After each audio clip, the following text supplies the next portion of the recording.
Para quem está acostumado a me ver gravando vídeos, às vezes de reflexão, às vezes brincando, eu já digo que esse vídeo é totalmente diferente de tudo isso e afirmo que é um dos mais difíceis que vai ser para gravar, mas que eu preciso.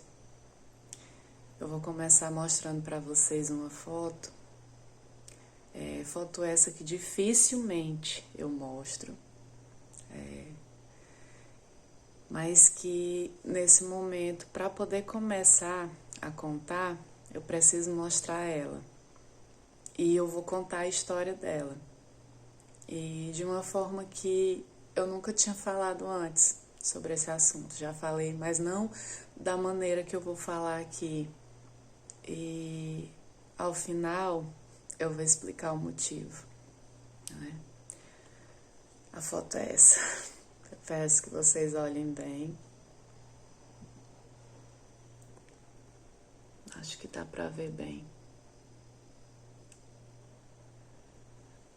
Glória, que foto é essa? Bom, essa sou eu aos 19 anos. Casei cedo. Um casamento que não deu certo por conta de constantes agressões físicas, né? Para quem pensa que a agressão física começa já de imediato, não. Ela começa com uma palavra, depois vai o primeiro empurrão e o outro, e assim vai ficando até chegar nas formas mais graves. E quando chega nessa forma mais grave, a pessoa já tem mudado totalmente tua mente e te feito acreditar que tudo aquilo está acontecendo por culpa sua, certo? Que você é a causadora de tudo aquilo. E ficando mais difícil depois você sair, né? Bom, então eu era agredida constantemente, agressões fortes, pesadas. A minha família morava longe, a gente morava em outra cidade, então eles não sabiam do que eu passava.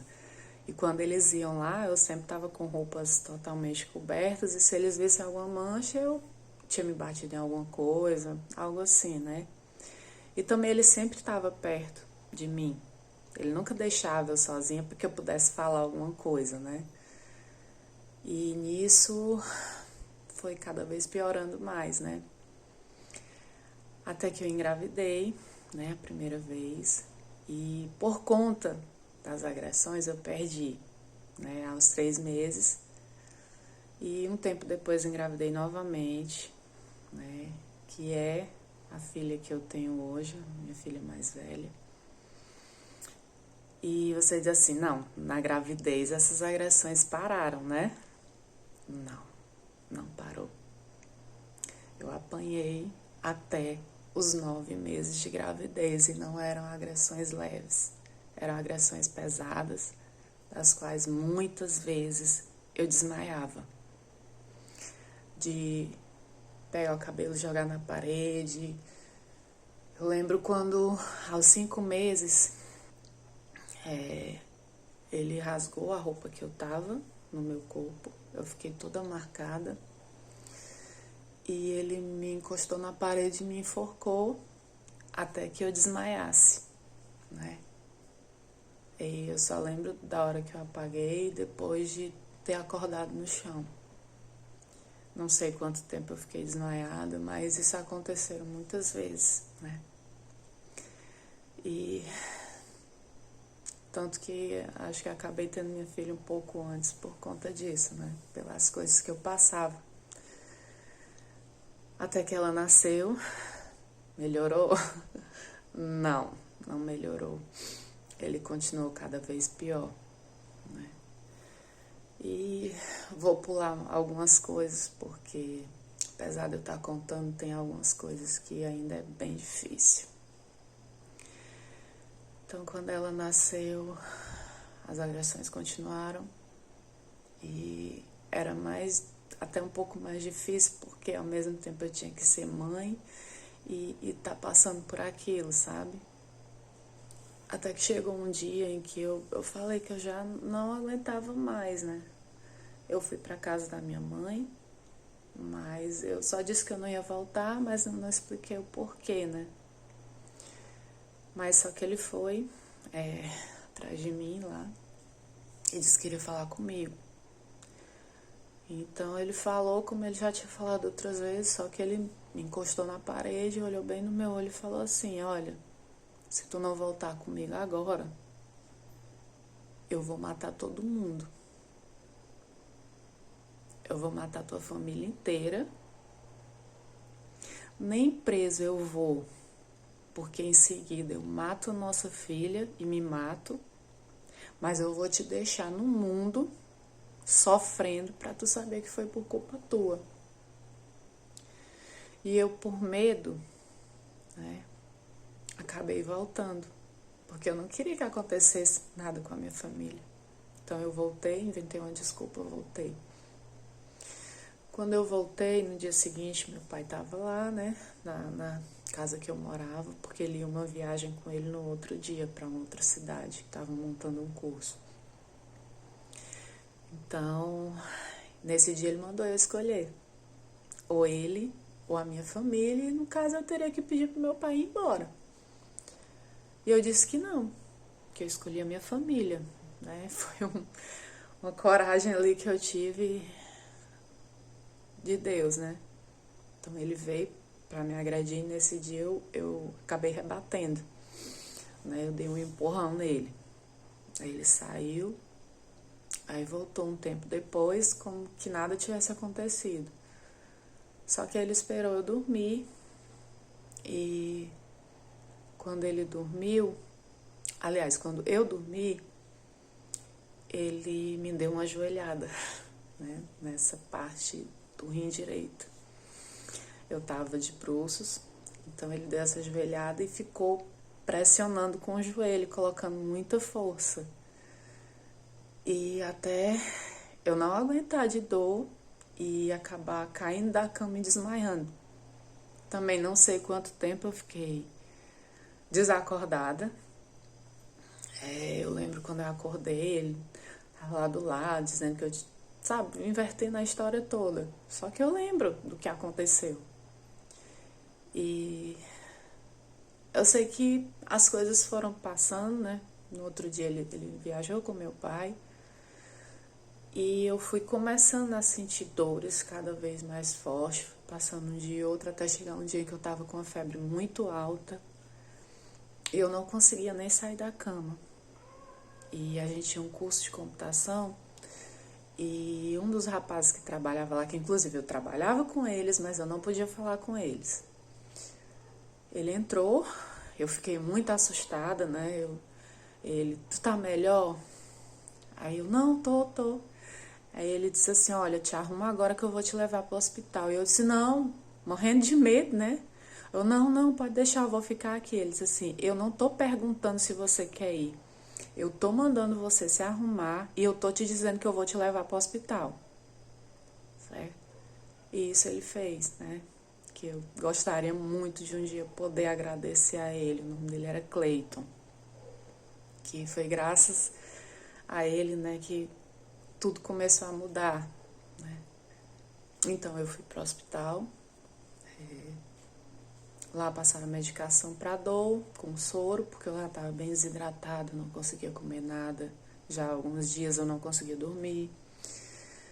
E ele foi ligar pro meu pai para avisar, né? Só que, para falta de sorte, quem atendeu o telefone foi, no caso, o meu ex. E não o meu pai, né? Só que o pai ouviu, né? Quando ele saiu, tô indo porque agora tá doente e tal. E aí o pai ligou pra mãe. Maria, vai agora lá pra Baturité, que agora não tá bem. A minha, sabe assim, Deus foi isso. Então, eu tava no hospital, quando eu vi ele chegando, gente, eu saí de mim. Ele me olhou assim com um olho como que diz assim, agora tu vai. Então, quando ele perguntou o que eu tava fazendo lá, só que ele falava sorrindo, que você não imaginava as coisas que ele tava dizendo. E quando terminou a medicação, eu fui saindo, né, andando muito devagar, e ele ia um pouco mais à frente. E aí ele se virou, olhou pra mim e falou assim no meu ouvido, e com um sorriso, né? Chegar em casa, tu me paga. Aí nisso já começou a escurecer a vista, eu já acabei desmaiando, sabe, do nervoso ali. Então me levaram de volta pro quarto que eu tava e passaram mais medicação. E ele dizendo que eu ia pagar aquela vergonha que ele tava passando, né? Mas esse tempo de medicação novamente, de soro, foi o tempo em que a minha mãe chegou no hospital, né? Então aí ele não teve como fazer mais nada, até mesmo quando eu chegasse em casa.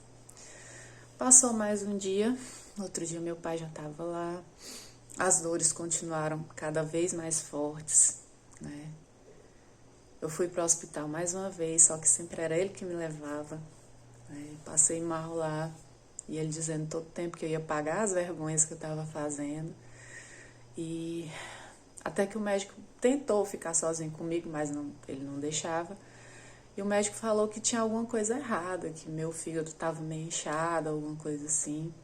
E aí, quando a gente voltou, ele acabou falando para minha mãe, para meu pai, que isso tinha acontecido desde o dia que ele tinha dormido com a perna por cima de mim, né? Até que a minha mãe disse assim, Gilson, arruma ali um carro agora, eu não vou esperar mais, eu vou levar agora para Fortaleza. E ele não queria de jeito nenhum, ficou me ameaçando para eu não ir. E antes de eu sair, ele ainda fez eu deixar 3 folhas de cheque assinadas, porque ele tinha criado uma conta corrente para mim. E se eu não assinasse um cheque ou não passasse o cartão, eu apanhava. Então eu não sei o que ele fazia, né? Então assim, além de tudo, também teve essa parte. Então eu fui para Fortaleza, né? Minha mãe me levou, fui o primeiro dia para o hospital. Eles só aplicaram também injeção na veia e soro. No dia seguinte, em que as dores realmente estavam mais insuportáveis, aí eu fui para o JF. Me levou.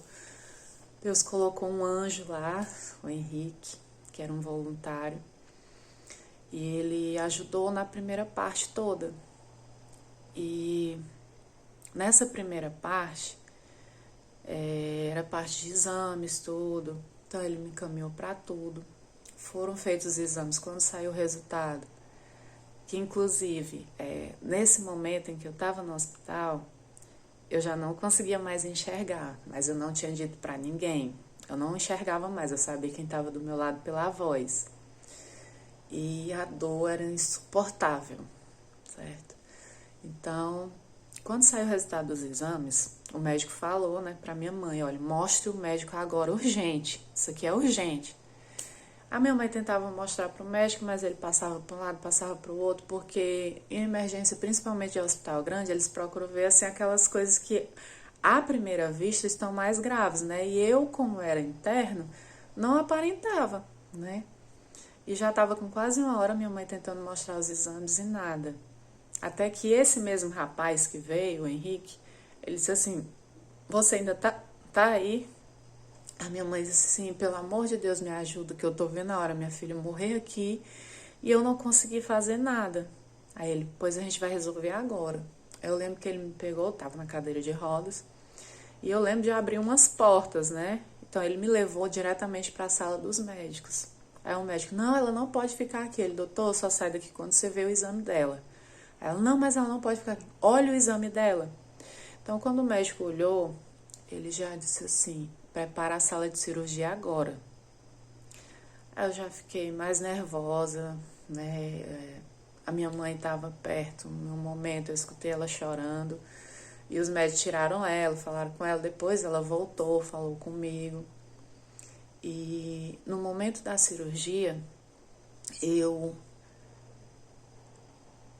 pela claridade incomodar, né, porque eu não via mais a claridade incomodava, eu fechei o olho. Então os médicos acharam que eu estava dormindo, mas eu não estava. Aí foi quando eu ouvi eles falarem assim, se essa menina não faz essa cirurgia agora, ela não tem mais nem 24 horas de vida. Aí eu abri o olho, né, e chorando eu perguntei, Aí eles, não é assim, não. Eu disse, não, eu ouvi, só me diga. Aí ele disse assim, a sua situação é grave. Mas você já fez alguma cirurgia? Aí eu disse assim, já. Mas foi para eu ter minha filha. Ele disse assim, pois essa é tão importante quanto. É para salvar a sua vida. Aí ele, olha, a gente vai fazer nossa parte, mas você também precisa fazer a sua. Porque senão o que a gente vai fazer não vai adiantar. Você precisa querer viver. Você tem um motivo para viver? Eu disse, tenho minha filha. Pois volte por ela. E a última imagem que me veio à mente, né? Minha filha, que ela tinha 7 meses na época, ela sorrindo para mim. E aí eles colocaram oxigênio e eu apaguei. Quando eu acordei depois, já foi na sala de recuperação, né? Uma dor que vocês não têm noção. A dor que eu tava sentindo. A enfermeira veio, aplicou uma dose de medicação, não serviu de nada. Meia hora depois ela aplicou a segunda, meia hora depois a terceira e parecia que eu não tinha tomado nenhum tipo de medicação de anestésico porque a dor só aumentava. Então ela me disse que sabia que estava doendo muito, estava com muita pena, mas não tinha mais o que fazer, eu ia ter que aguentar a dor, né? Um tempo depois eu consegui movimentar os braços, né? E eu senti alguma coisa na minha barriga. Então eu saí bem lento, tentando pegar. Quando eu coloquei a mão, que eu iniciei, que eu vi aquele monte de coisas que eu saí subindo, que foi que eu me dei conta da cirurgia, do tamanho que era e aquela dor pra mim foi maior do que aquela outra que eu tava sentindo. Porque eu não tava conseguindo entender nada, sabe? Tava tudo de um jeito que eu não conseguia assimilar nada de tudo que tinha me acontecido. Aí ela veio, a enfermeira, aí a dor aumentou, eu disse, não é isso não, é outra dor. Aí ela viu eu com a mão na barriga, sabe? Acabou chorando junto comigo, né? E aí, os 3 primeiros dias eu não lembro muita coisa, porque eu ficava entre apagando e voltando, por conta dos dias que eu não dormia, por conta da anestesia e tudo. Eu lembro no terceiro dia, quando eu acordei no quarto, e tava a minha mãe de um lado, segurando minha mão, e o meu tio do outro, de filho. E eu olhei para eles, e foi muito difícil ver eles ali do meu lado daquele jeito, e eu não conseguia dizer para eles o que tinha acontecido. E aí minha mãe falou assim, filha, me fala a verdade.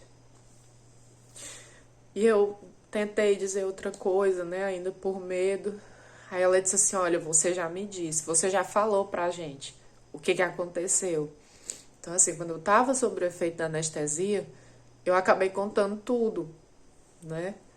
Eu contei tudo o que tinha acontecido, só que eu não lembrava, né? Aí ela foi falando em detalhes, né, as coisas que eu tinha falado. Aí eu comecei a chorar e confirmei. Nisso, os médicos já tinham proibido a entrada dele no hospital, né? E, resumindo, fiquei 9 dias internada. Depois fui para casa, casa dos meus pais, né? Minha filha já estava lá. E foram 3 meses para que eu conseguisse segurar minha filha de novo no braço, né? Eu passei esses 3 meses sem poder ter ela assim, perto de mim, realmente, por conta da cirurgia. E eu não consegui de imediato ir em delegacia, em nada, né? Devido a cirurgia estar muito recente e ser uma cirurgia grave. Essa foto aqui foi tirada 15 a 17 dias depois. Meu pai que tirou, eu não queria tirar, ele não, eu vou tirar porque um dia você pode precisar dela, né? E hoje, realmente, ele estava certo. Eu precisava dessa foto. Gente, eu tô tentando resumir bem para não ficar tão longo, mas apesar de resumir, ainda vai ficar um pouco longo. Bom, a gente foi, um tempo depois eu fui com o pai até o fórum, delegacia, essas coisas, para dar entrada, né? Processo, tudo. Porque além de tudo ele tinha deixado meu nome sujo também, né? Aí, um tempo depois, o advogado me chamou lá, né, no fórum para conversar. Isso, eu morava no Metrópole e o fórum era em Caucaia, era próximo. Mas aí, eu lembro que eu fui, conversei com ele, tudo. Aí ele até falou assim: Glória, você tá indo pra casa já? Já. Eu tô indo resolver falar com uma pessoa de lá. Se você quiser, eu posso te dar uma carona. Aí tá bom, né? Não vi problema nenhum. Só que quando foi se aproximando, né, de lá, que já tava lá, né, mas não tava tão perto da minha casa. Aí ele parou o carro, virou pra mim, pegou na minha mão, olhou e disse assim: olha, eu vou resolver teu caso. Vai ser bem rápido, bem fácil. É caso que não tem como perder. Aí eu fiquei feliz, né? Aí ele disse assim: eu não vou nem dar entrada pelo fórum, não. Vou fazer particular do meu escritório mesmo, tal. Poxa, né? Eu fiquei...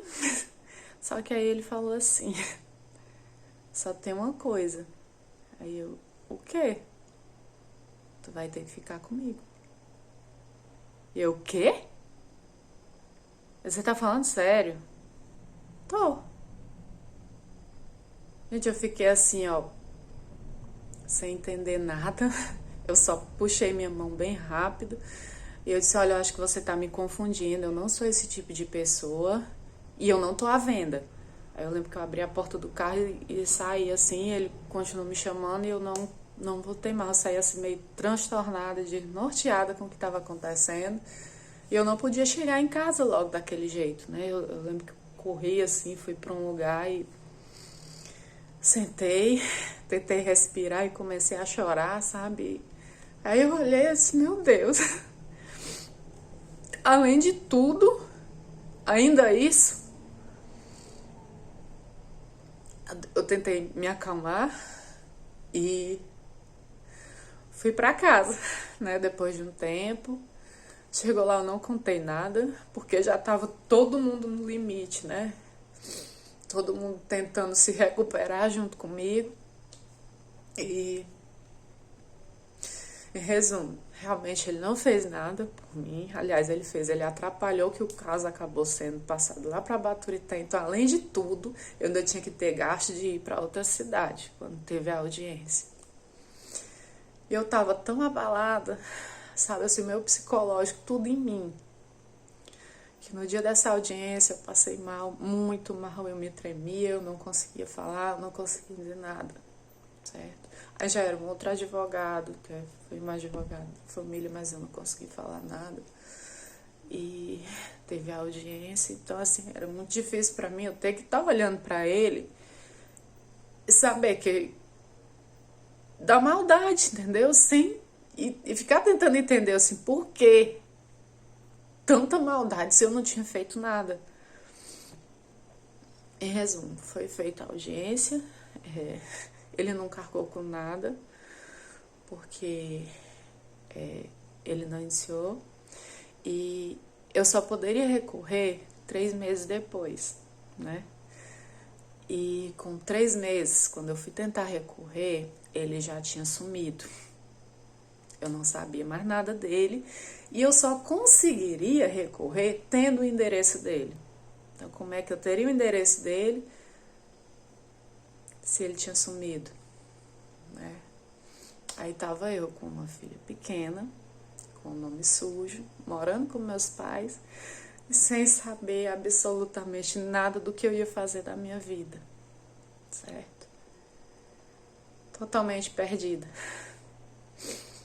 E vendo todo mundo sofrendo ali junto comigo. Foi ali que eu vi que eu tinha que engolir o choro e ser forte, não só por mim, mas pelas pessoas que eu amo. e por tanto apoio que eu tive. Eu tive que fingir muitas vezes que não estava doendo, que eu não estava sentindo isso, que eu não estava sentindo aquilo, porque eu queria ver eles bem. E foi assim que ao longo desse tempo eu vim realmente me tornando uma mulher forte, porque naquele tempo eu não era. Eu fingi ser, porque foi necessário. Então, assim, o motivo de eu estar gravando esse vídeo é justamente por isso. Eu carreguei esse peso todo esse tempo, meio que sozinha, porque eu não queria passar para eles tudo isso que eu tinha sentido e tantas outras coisas que só eu e Deus sabemos, certo? Como eu falei, eu tô resumindo, mas que não foi nada fácil, certo? Tudo isso, e sempre quando chega nessa data, que se aproxima a data de São José, dia 19 de março, que foi quando foi a cirurgia, que é a minha segunda data de nascimento, mas eu sempre olhei para isso com muito peso, sempre doeu muito chegar nessa data e ter que reviver tudo aquilo. E eu disse que eu não quero mais isso, sabe? Esse é o motivo desse vídeo, eu não quero mais sentir isso que eu senti todos esses anos. Eu quero tirar isso de mim. E essa foi a forma que eu encontrei. Eu não conseguiria falar para minha família como eu tô falando agora. Eu tentei outras vezes, eu não consegui. Então, essa foi a forma que eu encontrei de me livrar de tudo isso. E eu não quero, de forma alguma, que alguém se sinta culpado. E ninguém tem culpa. A minha filha, mais velha, que é filha dele, ela, com o tempo, quando eu contei, talvez eu tenha contado da forma errada, ela se sentiu culpada, né? E ela cresceu meio que se sentindo culpada. E eu me senti muito mal por isso. Eu talvez não fui a mãe que eu deveria ter sido. Sei que eu errei muito, eu poderia ter sido muito melhor. Mas eu queria, filha, que você entendesse que, diante de tudo, o que eu tinha passado, o que eu vinha passando, eu estava aprendendo a ser mãe e tentando fazer da melhor forma. Eu sei que você se sentiu culpada, mas você nunca teve culpa de nada, muito pelo contrário, você foi a luz no meio de toda essa escuridão. Se não fosse por você, hoje eu te digo que eu não estaria aqui. Então você foi minha vida. Aliás, as minhas filhas são a minha vida. E a mais nova, que é de um outro relacionamento, ela não sabe de nada. E eu vou fazer por onde ela não veja esse vídeo. E eu peço que, se alguém ver, não fale, porque ela ainda não tem entendimento para entender tudo isso, né? E, acima de tudo, sabe, eu olho para essa foto, sempre quando alguma coisa assim acontece, e eu olho para ela com incentivo, porque eu vejo essa menina aqui, que era tão sonhadora, tão cheia de coisas, sabe, que acabou sendo uma parte dela destruída, mas outra continua aqui dentro, sabe? O coração dela não mudou. Eu nunca quis que as maldades que me fizeram me fizessem mudar meu coração, mudar a pessoa que eu sou, sabe? Eu já ouvi de algumas pessoas dizer assim: Glória, não parece que você já passou por tanta coisa. E olha que eu não falava realmente assim, né? Você é alegre. Eu disse: mas gente, já passou. O que passou eu não consigo mudar. E eu não posso deixar que isso tire minha alegria pro resto da vida. Eu tenho que viver, né?